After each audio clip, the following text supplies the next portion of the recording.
হ্যাঁ যুবক, রক্তই সমাধান, শাহাদাতের খুনই সমাধান।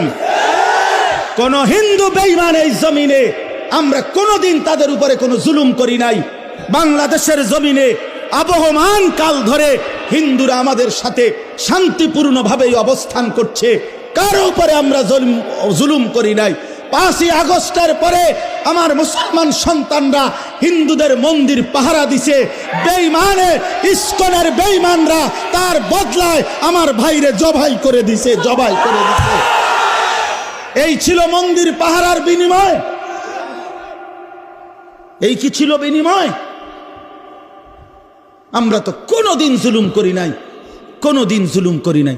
বাংলাদেশে আমাদের কত বড় বড় উলামায়ে কেরাম আমাদের জাতির রাহবারদেরকে বারবার জেলখানায় নিছে, আমাদের আল্লামা মামুনুল হককে জেলে নিছে।